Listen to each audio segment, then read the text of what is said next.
plants. Every automobile manufacturer is proud of the cars they build. And often they go to great lengths to show off their new products, lining up famous racetracks or scenic locales for the sites of their new model introductions.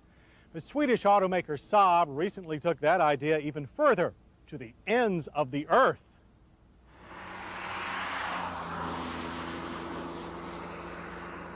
We were among a handful of American and Canadian riders who gathered recently, along with members of the European motor press, in Trollhättan, Sweden, for a little bit of show and tell, SAAB style. Like many of the trips we go on, the tell portion started things off with seemingly endless presentations on safety development, marketing plans, and production philosophy. The show started out a little better, though, as we were led through the factory to see 909,000 models in production. Next, we went out to the test track for a spin in SAAB's latest engineering exercise, the steer-by-wire car. While the lack of a proper steering wheel was intimidating at first, it took only as far as the first corner to get comfortable with the joystick and to steer the car confidently at speed.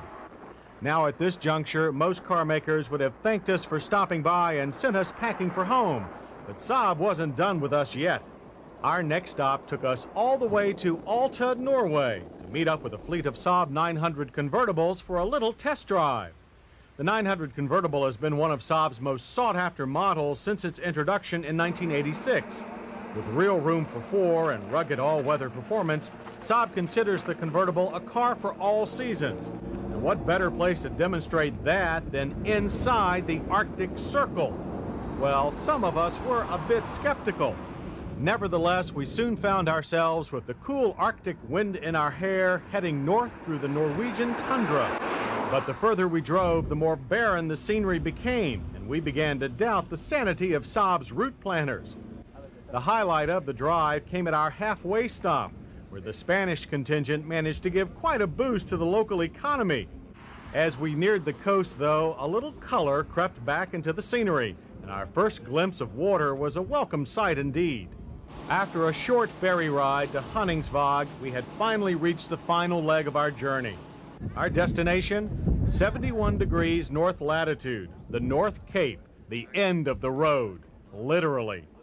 Each summer, thousands of people journey here from all over the world just to stand beside this small monument, the last outpost of civilization.